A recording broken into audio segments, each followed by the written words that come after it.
This is the story of a boy who was born without any powers.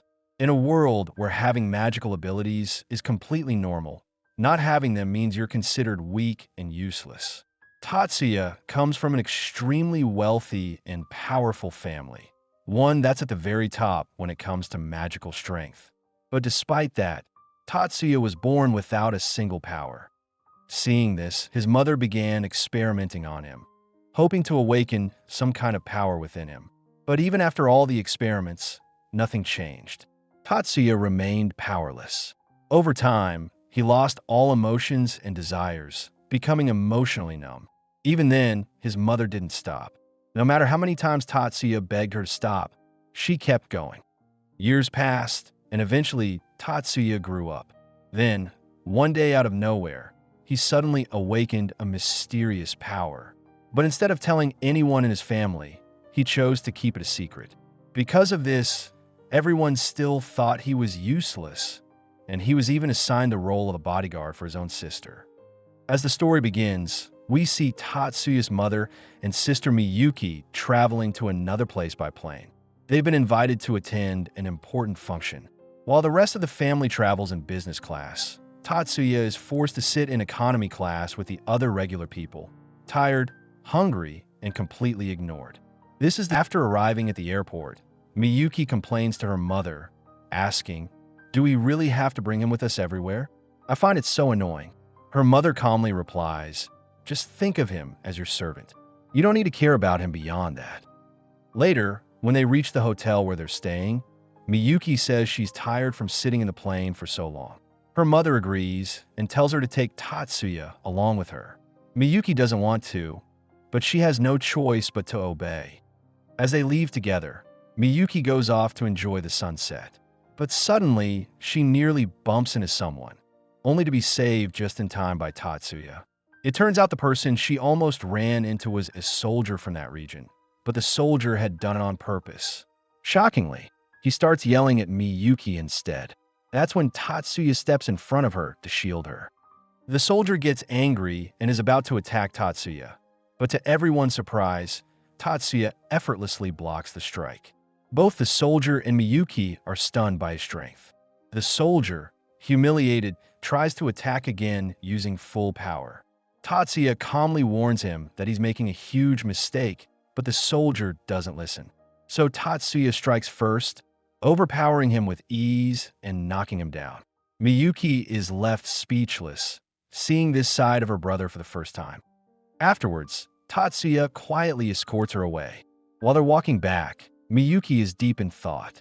She had never realized how powerful her brother actually was, and her view of him starts to shift. Once they return, Miyuki tells everyone that Tatsuya saved her life.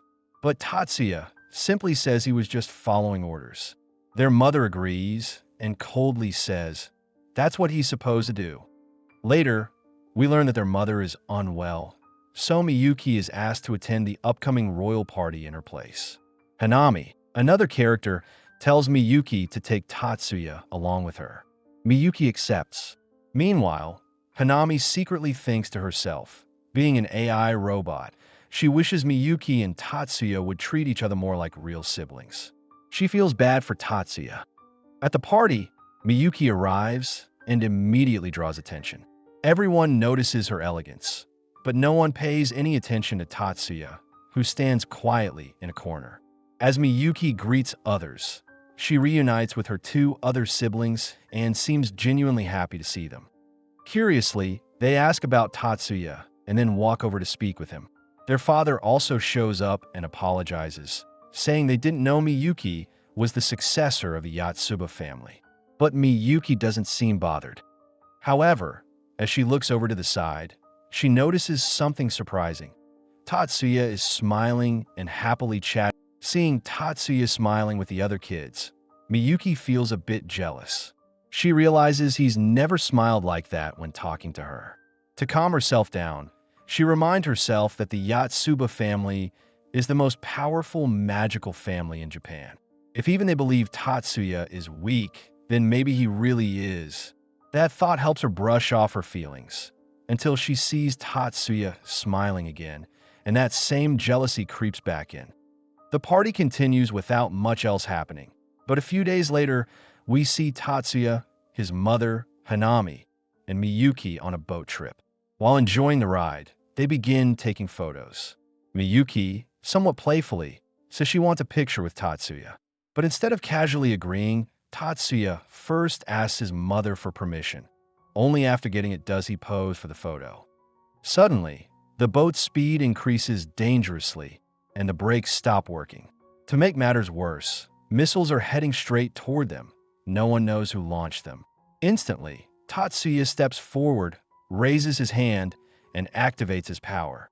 Time slows down around them, and he destroys the missiles underwater before they can do any damage. Miyuki is shocked. She realizes that what she just witnessed is Tatsuya's true power. But more than that, she's stunned by how he was able to use such advanced magic all by himself. In this world, using magic isn't simple. It usually requires specialized gadgets and intense control. Yet Tatsuya handled it all effortlessly. Later, back at home, a military commander visits. He informs the family that they still don't know who launched the attack, but a full investigation is underway. However, Tatsuya's mother calmly says there's no need to investigate. After all, they weren't harmed. As the commander prepares to leave, he learns that some of his own junior soldiers had harassed Miyuki, and that Tatsuya had taken him down. Embarrassed, the commander apologizes to both Tatsuya and Miyuki on behalf of his troops. Impressed by Tatsuya's strength, he then makes an unexpected offer. If Tatsuya is interested, he can come train at their special military camp as a reserve fighter. Seeing Tatsuya smiling with the other kids, Miyuki feels a bit. The term spare here meant someone who could help during training sessions. Everyone assumed Tatsuya was a member of the powerful Yatsuba family, so they already believed he had great strength. That's why they invited him. At first, Tatsuya had no interest in joining, but his mother insisted, saying he's always home doing nothing, and maybe this way he'd learn how to fight a little. Surprisingly, Miyuki jumps in and says she wants to go with him too. She claims she's weak right now, and if Tatsuya can't protect her all the time, then she should at least learn to protect herself. Though it was clearly just an excuse, their mother agrees. In the next scene, we see both of them arriving at the military training ground. Soldiers are already training intensely. As they stand watching, the commander turns and asks, "Do you two want to join them?" Tatsuya looks at Miyuki, but she gives no reaction. So he nods and agrees. During the sparring session, the soldier facing Tatsuya is strong, but Tatsuya calmly dodges every move and lands a soft hit to the gut, knocking the soldier down easily. Then another challenger steps in, attacking rapidly. But Tatsuya blocks and counters effortlessly. One of his attacks is caught by the opponent, but it's clear Tatsuya isn't going full power. As the opponent charges in for a final strike, Tatsuya grabs his hand and takes him down smoothly. Miyuki, watching from the sidelines, is stunned to see her brother like this. Then, the same soldier Tatsuya fought earlier, the one who tried to pick a fight with him at the port, steps up for a rematch. He wants revenge. Miyuki looks worried, but Tatsuya calmly tells her there's nothing to fear. The match begins. The soldier immediately starts using magic. Miyuki shouts, "That's cheating." But Tatsuya replies, "This isn't cheating. In the real world, we could face magic users. I can't expect fairness out there." He reads his opponent's movements, dodges swiftly, and then uses a minimal amount of his power. It slows down the soldier's speed drastically. Tatsuya moves in and knocks him down again, victorious once more. This time, the soldier stands up, walks over to Tatsuya, and extends his hand with respect. "Name's Denny," he says. The two shake hands, and Denny becomes Tatsuya's first real friend here. Despite winning all 3 matches, Tatsuya never used his full power, because he knew if he did, none of them would be standing afterward. Later, we see Tatsuya and Miyuki returning home. But just as they arrive, a news report breaks out. The island's defense barrier is weakening. That means an attack could happen anytime. Everyone is advised to evacuate the island immediately. As the family prepares to leave, Tatsuya's mother receives a call from her sister. She says it's time. Remove the spell suppressing Tatsuya's power. In simple terms, she wants the seal holding Tatsuya's full strength back to be lifted so that he can finally unleash. Turns out, the woman who just contacted Tatsuya's mother is actually her twin sister. That's right, his aunt, and she's about to change everything. As the situation on the island worsens, chaos spreads. People have no time left. They rush toward the emergency shelter, hoping to survive whatever's coming. Tatsuya and his family arrive at the shelter too. And guess who's in charge of guarding them? It's Denny.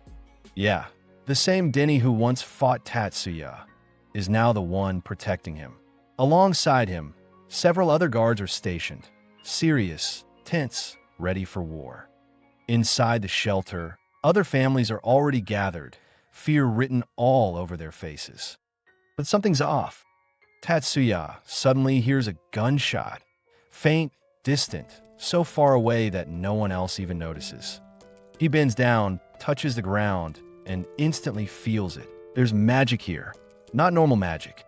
Suppression magic. Something that absorbs their powers, weakening them from the inside. He tries to step outside to investigate, but just then, boom! His mother removes the power-sealing spell from his body. The spell that had been suppressing his full strength all along. Now, Tatsuya is back at full power. He steps outside. The scene is worse than expected. Inside the shelter, a group of soldiers arrives, claiming they're here to evacuate everyone. But Tatsuya's mother makes a bold move. "Take the others first," she says. "We'll be the last to leave. My son is still out there."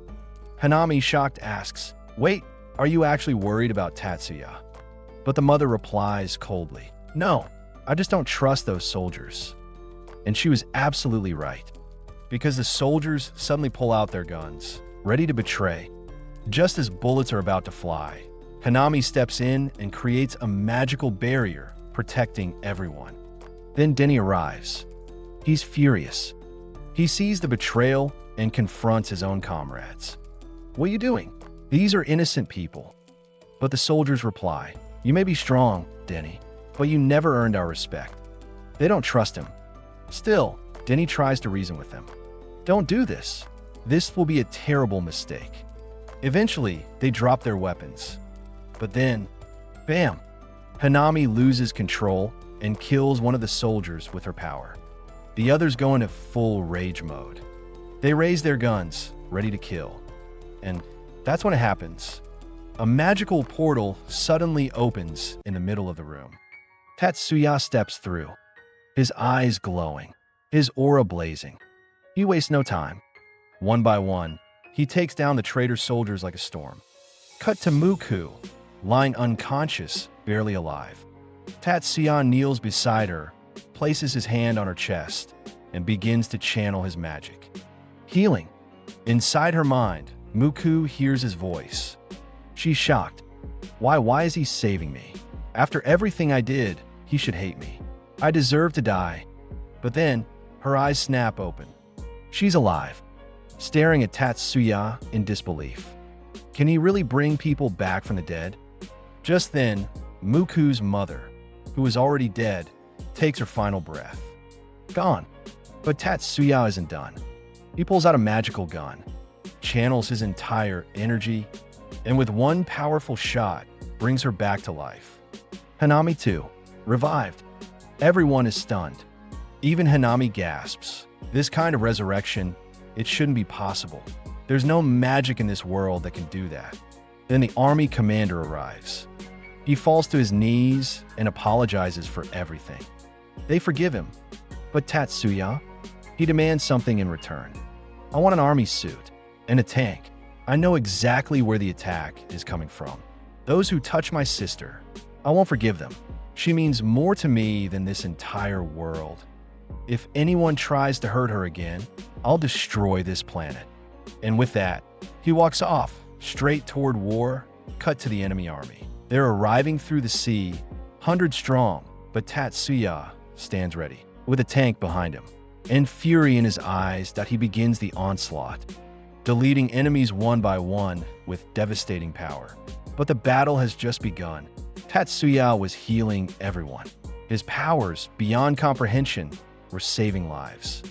And watching it all unfold were Muku and her mother.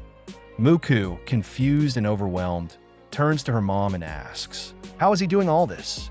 What's the secret behind Tatsuya's power?" Her mother stays silent for a moment, then says, "Fine, it's time you knew everything. The Tatsuya family is the most powerful mage family in existence. But Tatsuya, he was born with no magic, nothing, a complete anomaly.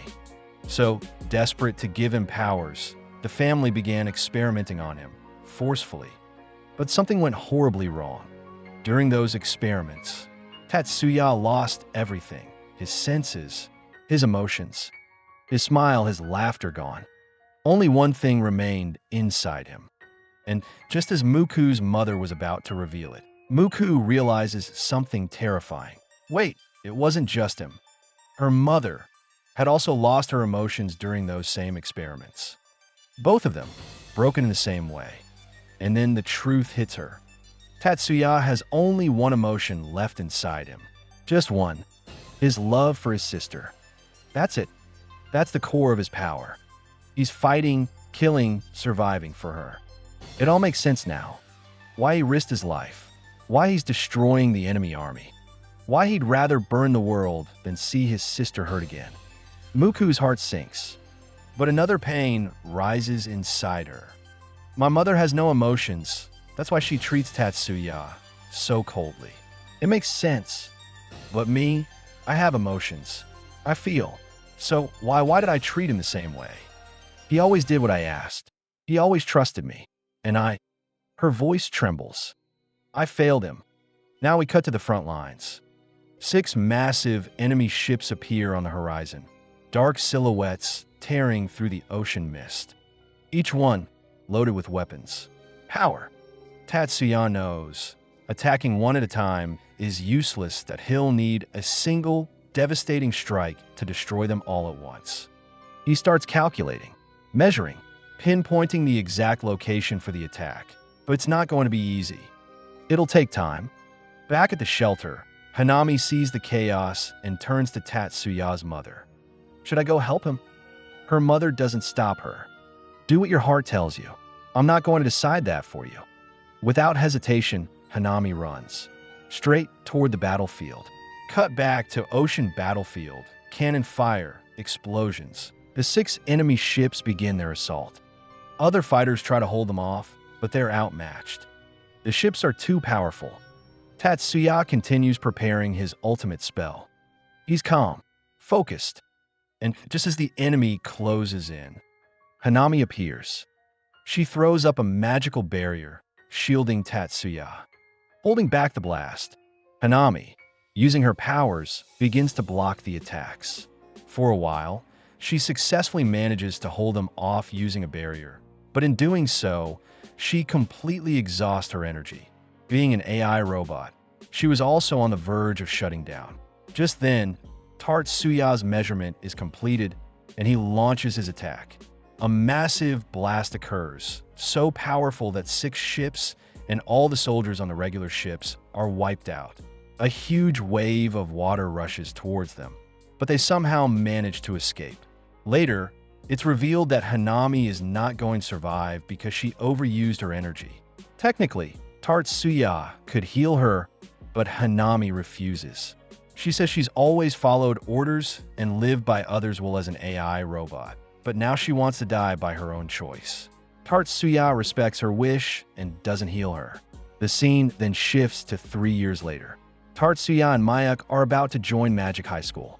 On the first day, Tatsuya meets a girl named Mayumi, who is the student council president. She tells him to feel free to ask for help if he needs any. He thanks her, but notices she carries a CAD device used for magic. Realizing she isn't an ordinary person, he politely declines her help. Inside the school, he sees the new students have been divided. Those from prestigious families are seated at the front, while the weaker or less affluent ones sit at the back. Knowing his place, Tatsuya sits at the back. A girl named Mizuki joins him, along with her friend Erika. Then Miku comes up to give a speech. Later that night, Miku is cooking for Tatsuya and gets angry because, despite his admission to the prestigious high school, no one in the family congratulated him. Her ice magic power begins to release unintentionally, but Tatsuya calms her down. The next morning, both run towards the training ground. Upon arrival, fighters attack Tatsuya as part of the training. He begins fighting and gradually defeats them, while Miku watches. Suddenly, their sensei arrives, and his intentions seem questionable. Tatsuya confronts and fights him. Though Tatsuya's kick is powerful, the sensei blocks it and becomes serious. During the fight, Tatsuya is shocked by the sensei's strength, despite his young appearance. Eventually, Tatsuya gets extremely tired, and the sensei calls off the training for the day. The scene then shifts, and we see that Tatsuya is currently in his class, typing on the computer. Erika and Mizuki are watching him and commenting on how skilled he is with computers. Just then, a boy named Leo notices Tatsuya's typing speed and is amazed. He praises Tatsuya for his talent and shares that he possesses reinforcement magic. Leo then asks Tatsuya about his magic powers, but Tatsuya replies that he doesn't have any special magical abilities. He says he aspires to become a magic engineer. Leo is a bit surprised, but before the conversation continues, their teacher arrives and they stop talking. Later during lunch, Tatsuya, Leo, and others are sitting together when a girl named Miyuki joins them. As they begin eating, upper-class students, those with higher-rank powers, arrive, including one named Han. Han tells Miyuki not to sit with the weaker students and insists she join them instead. This angers Leo, who immediately challenges Han to a fight. Han accepts, but Tatsuya intervenes, saying they shouldn't fight, which temporarily defuses the situation. However, after school, the groups meet again and the fight resumes. During the battle, a girl accidentally activates her CAD casting assistance device, which breaks, releasing a dangerous surge of dark magical power. Since the girl can't control it, the power fades quickly, but the aura it leaves behind is sensed by Mizuki, who is the student council president. She arrives with a girl named Mari, the leader of the discipline committee. Mari scolds everyone, saying using magic during school and attacking peers without reason is a serious offense. They must now come with her for punishment. Tatsuya steps in and explains that the upper-class students had provoked them into showing their powers. There's no evidence for this, but Mayumi supports Tatsuya's claim, leading Mari to forgive them this time, warning them not to repeat the mistake. Afterward, Han tells Tatsuya that even though he tried to help, he won't forgive him because he's still from a weaker class. Then he walks away. The two girls involved in the incident thank and apologize to Tatsuya, acknowledging he saved them from suspension. They even express a desire to stay with him, revealing that they are actually from the powerful class. While walking, Erika asks Miyuki how her CAD is modified. Miyuki explains that Tatsuya is the one who handles all modifications and enhances its strength. Erika then asks if Tatsuya could upgrade her CD too, but he refuses. The next day, as they return to school, Mayumi stops them and says she wants to meet during lunch. At lunch, Mayumi says there's a vacant student council position and invites Miyuki to join. However, Miyuki insists that Tatsuya is more talented and should be offered the role. Despite that, due to current needs, Miyuki is selected. Mari then mentions a vacant post in the discipline committee and suggests Tatsuya apply. Later, they go to test their magical abilities. They must channel energy into a device that moves based on the user's magic power. Erika tries first, and her result is average. When Tatsuya tries, the object moves very slowly, making him doubt himself and feel weak. That evening, while walking to the council hall, Tatsuya considers refusing the discipline committee offer. Upon arriving, he meets Jumanji, the student council vice president, who dislikes Tatsuya and ignores him while greeting Miyuki. Mari says they plan to recruit Tatsuya into the discipline committee, but Jumanji angrily objects, calling Tatsuya too weak. This angers Miyuki, who argues that Tatsuya is much stronger than his score suggests. Tatsuya then steps in and offers to prove his worth through a duel. After school, Tatsuya and Jumanji face off. Jumanji, very confident, activates his CED, which doubles his power. But as the fight begins, his device suddenly stops working, and he loses before the match even properly starts. Everyone is shocked, and Tatsuya appears behind Jumanji. When asked how he did it, Mari suspects he used a magic that increased his acceleration, but Tatsuya clarifies that he didn't use any magic. He simply ran and reached behind Jumanji. When asked how this is possible, he says he trains daily. Miyuki adds that both of them trained with a ninjutsu master. Still doubtful, Mayumi asks how Jumanji could have lost. Tatsuya explains that he used psion waves, which affect the brain and disrupted Jumanji's control over his magic, causing him to collapse. But using such high-level psion waves at such a young age is nearly impossible. Tatsuya then goes